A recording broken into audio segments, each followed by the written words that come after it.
Okay, இன்றைக்கி நம்ம என்ன செய்ய போகிறோன்னா ரொட்டி சப்பாத்திக்கு ஸ்பெஷலாக ஒரு டிஷ்ஷு. இது நார்த் இந்தியன் ஸ்டைலில் உள்ளது.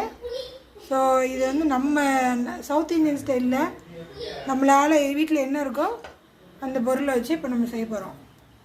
ஃபஸ்ட்டு ஆயில் போட்டிருக்கோம்.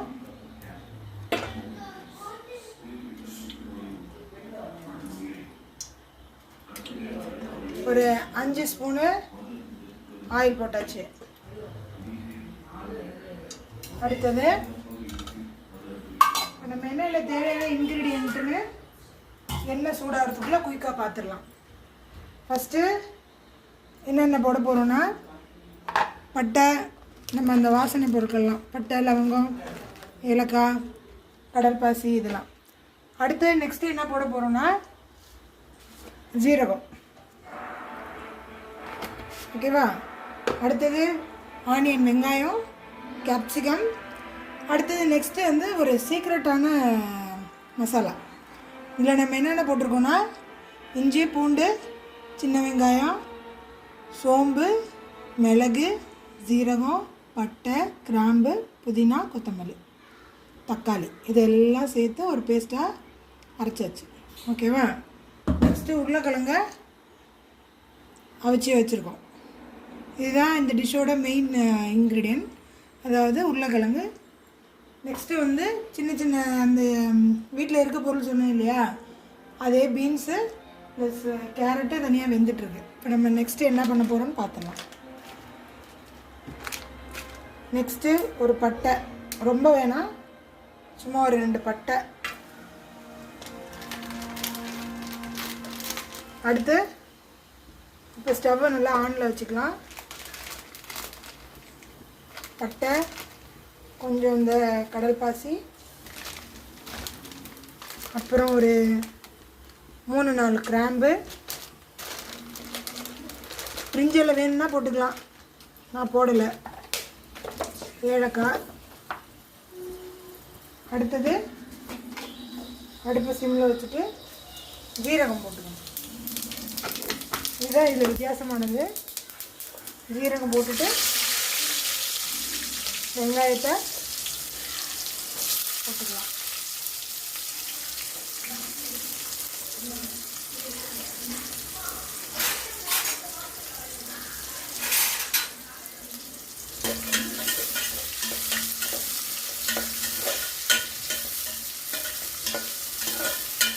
வெங்காயம் நல்லா வதங்கின உடனே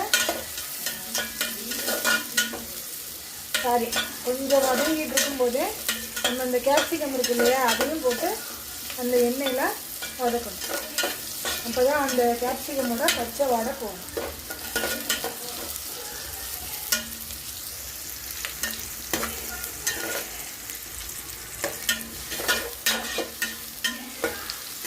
இப்போ வெங்காயம் ஓரளவு வதங்கிடுச்சு.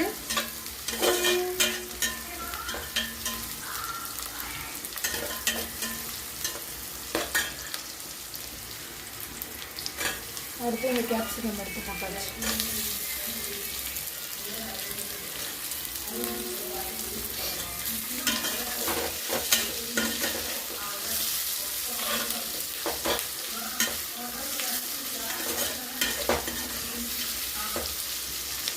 இதே நம்ம அடுப்பு கொஞ்சம் அந்தளவு தகதகன்னு எரியல, நல்ல பெரிய பாத்திரம் இருந்தால் நல்லா இந்நேரம் வதங்கியிருக்கும்.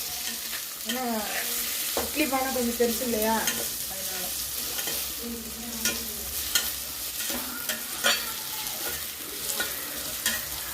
இது நாங்கள் இன்றைக்கி மாட்டு பொங்கல் அன்றைக்கி நைட்டு என்ன டிஷ்ஷு பண்ணலான்ட்டு யோசிச்சுட்டு இருக்கும்போது, சரி கோதுமை மாவு இருந்தது, அதை வச்சு ஒரு சப்பாத்தி போட்டுருவோம்.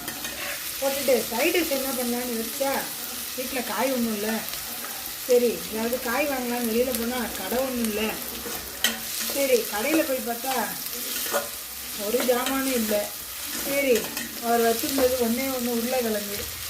சரி அந்த உருளைக்கிழங்கையும் எனக்காக ஒன்று கேப்சிகம் தப்பிச்சிருந்தேன். சரி அதை 2 கொடுங்க, என்கிட்ட இருக்கிற ஜாமானை போட்டு நான் ஏதாவது புதுசாக ஒரு டிஷ்ஷு ரெடி பண்ணிக்கிறேன்ட்டு எடுத்துகிட்டு வந்துட்டேன். அப்புறம் வீட்டுக்கு வந்து வெங்காயத்தை உரித்து பூண்டு இஞ்சி உரித்து அப்புறம் தக்காளி எல்லாத்தையும் ஒன்றா போட்டு மிக்சியில் டட்டுன்னு ஒரு அரவையை போட்டு அடுத்து இப்போ ஸ்டார்ட் பண்ணியாச்சு. இது ஒரு எக்ஸ்பெரிமெண்ட் தான். இந்த சமையலாக இருக்கட்டும், இந்த வீடியோவாக இருக்கட்டும், கண்டிப்பாக ஒரு எக்ஸ்பெரிமெண்ட் தான்.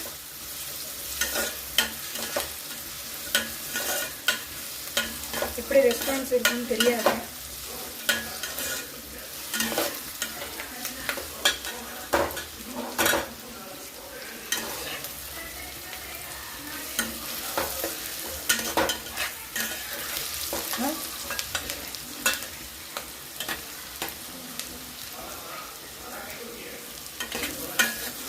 ஸோ இந்த வீடியோ உங்களுக்கு பிடிச்சிச்சுன்னா லைக்கும் கொடுங்க, ப்ளஸ் வந்து சப்ஸ்கிரைபும் பண்ணுங்கள்.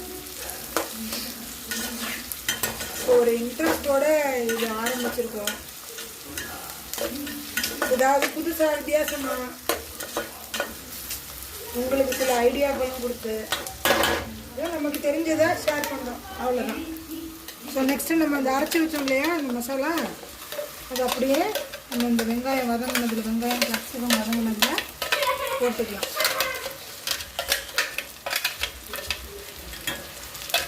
கலரே சேஞ்ச் ஆகிடும். இந்த புதினா போடுறோம் இல்லையா, இந்த புதினா போடும்போது அரைச்சி வச்சதையோட இந்த கலரே மாறிடும். ஸோ இப்போ இந்த மசாலா என்ன பண்ணோன்னா நல்லா எண்ணெயில் வதங்கணும். வதங்கி அதுவே எண்ணெய் விடணும். அது ஓரளவு நல்லா எண்ணெய் விடுற சமயத்தில், அதாவது பாதி அந்த பச்சை வாசம் போகும்போது நம்ம என்ன பண்ணிடணும்னா மிளகாத்தூள், கரம் மசாலா, குழம்பு மிளகாய்த்தூள் போட்டாலும் பரவாயில்ல, தனி மிளகாய்த்தூள் போட்டாலும் பரவாயில்ல, நம்ம காரத்துக்கு ஏற்ற மாதிரி போட்டுக்கலாம். இன்னும் போக போகிற வீடியோவில் நாங்கள் அளவெல்லாம் கரெக்டாக சொல்கிறோம். ஒரு திடீர் ஒரு எக்ஸ்பெரிமெண்ட்னால செஞ்சு பார்ப்போமே, ரெஸ்பான்ஸ் எப்படி இருக்குன்னு பார்க்கலான்னு தான் ட்ரை பண்ணுறோம். தப்பாக எதுவும் பேசியிருந்தாலோ, தப்பாக எதுவும் செஞ்சுருந்தாலோ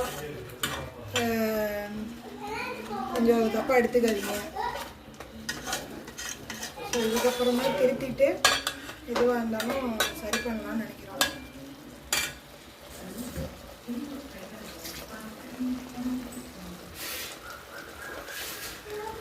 இடையில கொஞ்சம் தண்ணியே தாங்க எடுத்துட்டு அதனால தண்ணி குடிச்சுக்கிட்டு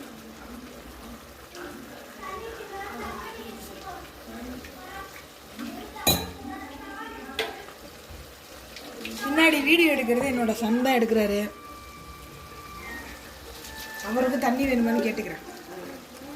தண்ணி வேணுமா?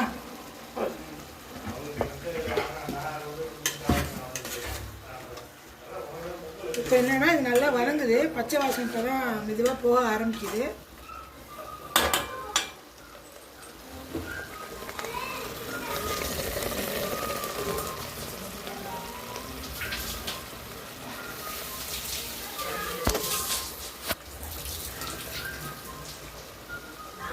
நான் சொன்னேன் இல்லையா, இருக்கிற காய்கறிகளை கொஞ்சம் வேக வச்சுட்டேன். பரங்கிக்காவும் பீன்ஸ் இருந்தது, ஸோ அதை வேக வச்சு தனியாக வச்சுட்டேன். ஏன்னா நம்ம உருளைக்கிழங்கும் வேக வச்சு வச்சுருக்கோம் இல்லையா, அதனால் இதையும் வேக வச்சு வச்சுட்டேன்.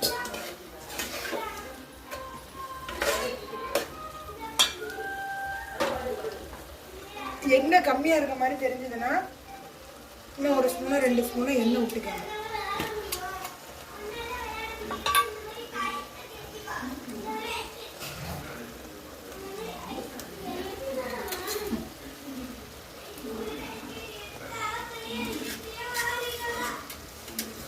முக்கியமான விஷயம் என்னென்னா, இந்த எண்ணெய் எடுப்போம் இல்லையா, அப்போ நம்ம சமையலில் வேலை பார்த்துட்டே இருப்போம், நம்ம கை தண்ணியாக இருக்கும்.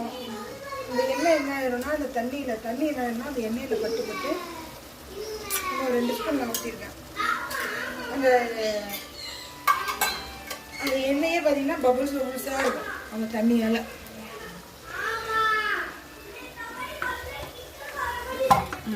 எண்ணெய் வச்சாச்சு. நெக்ஸ்ட்டு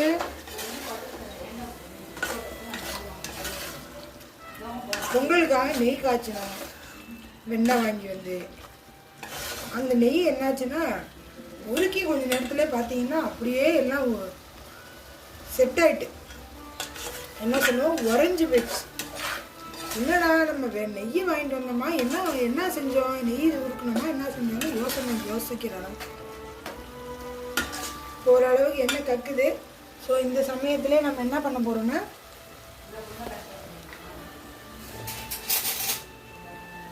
மஞ்சள் தூள் அரை 1/4 டீஸ்பூனு,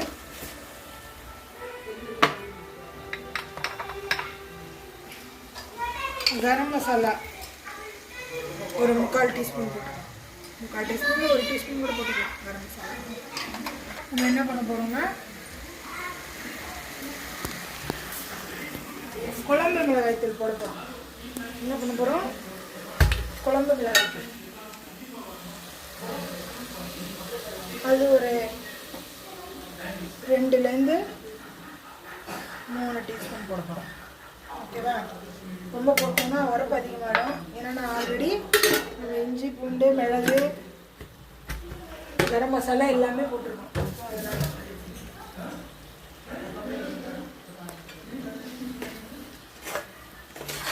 ஸோ இப்போ நம்ம அந்த பாதி பச்சை வாசனை போனதோடு இருக்கு இல்லையா, அதுலேயும் இந்த மிளகாத்தூள் கரம் மசாலா மஞ்சத்தூள் எல்லாமே போட்டாச்சு. இப்போ இந்த மிளகாத்தூளோட சேர்ந்து நல்லா எண்ணெய் கக்கி வரணும்.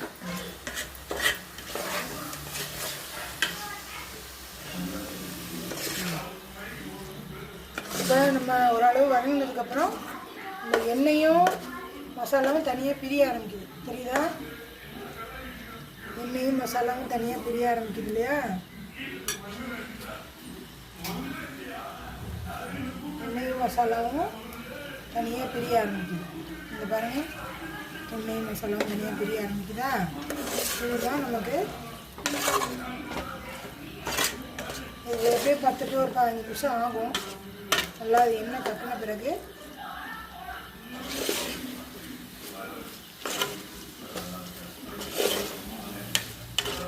இப்போ அந்த மசாலா வாசம் மாறி இருக்கா?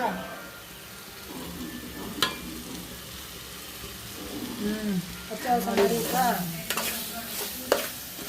நெக்ஸ்ட் என்ன பண்ண போகிறோம்னா கொஞ்சம் தண்ணி ஊற்றிக்கலாம். வேணுங்கிற அளவுக்கு தண்ணி ஊற்றிட்டு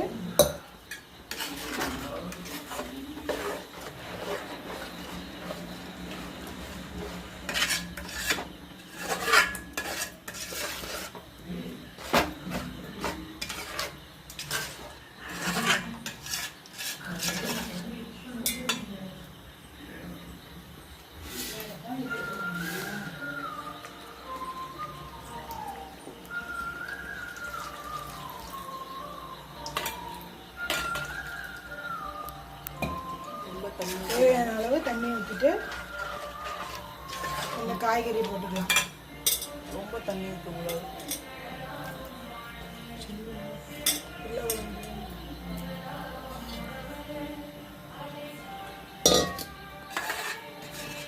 இப்போ பார்த்துக்கலாம்.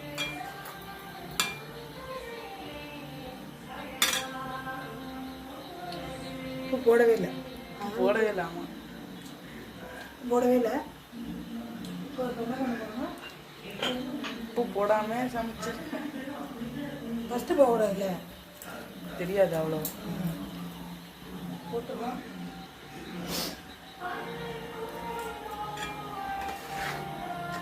நல்லா வாசம் போனதுக்கப்புறம்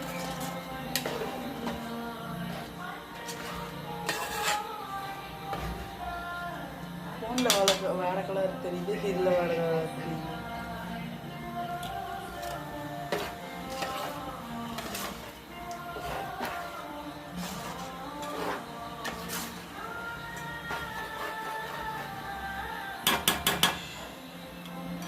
கொதிக்கும் போதே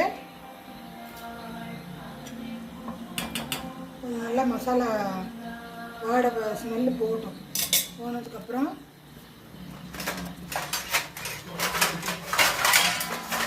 வரையும் மூடி வைப்போம். மசாலா ஸ்மெல் போனோங்க. ஸோ இது நல்லா மிளகாரம் போய் எப்படி மிளகாரம் போயிடுச்சான்னு பார்ப்போம். ஸோ இப்போ மிளகாரம் போய் என்னாச்சுன்னா நல்லா எண்ணெய் மேலே நல்லா எண்ணெய் கக்கி வந்துட்டு. ஸோ இப்போ நம்ம வேக வச்ச உருளைக்கிழங்கெல்லாம் சும்மா 2 ப்ரெஸ் பண்ணி இப்படி போட்டுக்கலாம்.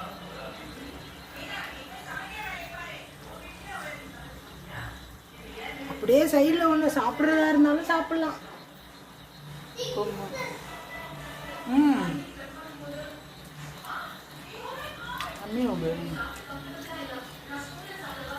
ஓவர் ஆயிட்டுனா 2 வச்சுக்கோங்க. உப்பு இழுத்துடும் தெரியுமா? பார்த்துப்போம். கொதிச்சதுக்கப்புறம் உப்பு எப்படி இருக்குன்னு பார்த்துட்டு கூட்டுருவோம். இல்லை அவங்க 2 பேருக்கும்.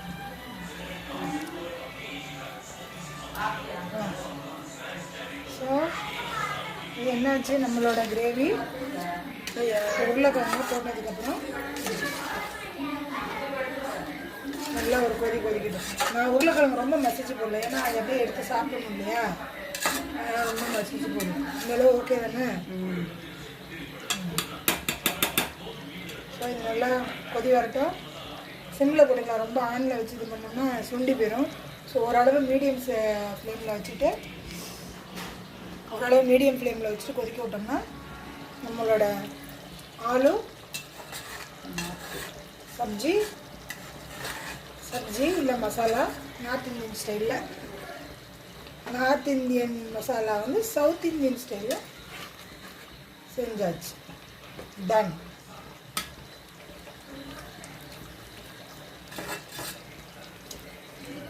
உப்பு போடணும்.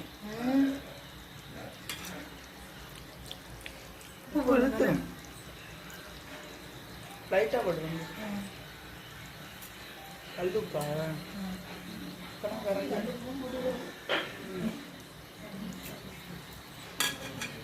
உப்பு பத்தலை, அதனால கொஞ்சம் உப்பு போட்டாச்சு. கொஞ்சம் நல்லா கொதி வரட்டும்.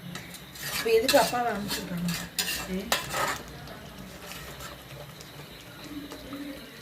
ஸோ இது நம்ம வந்து சப்பாத்தியோட மட்டும் இல்லை, புரோட்டா, நான், குழம்பு கூட போட்டு சாப்பிடலாம். நம்ம செய்கிறது தானே டிஷ்ஷு, நம்ம சாப்பிட்றது தான் சாப்பாடு.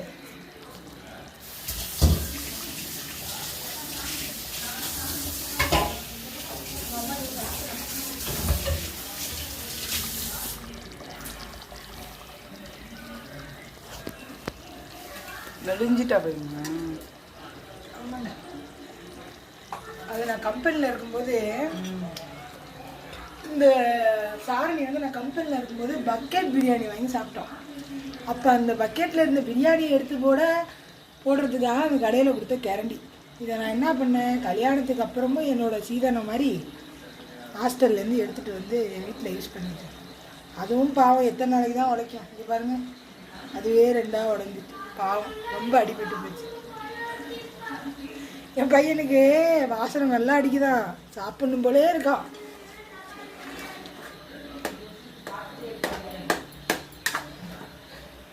பார்த்துட்டே ரெடி ஆகிடும். ரெடி தான், இது நல்லா போயிட்டோன்னே. ஸோ ஓரளவுக்கு சேமாக இருக்கா, இது வந்துடும். டேய் கவி,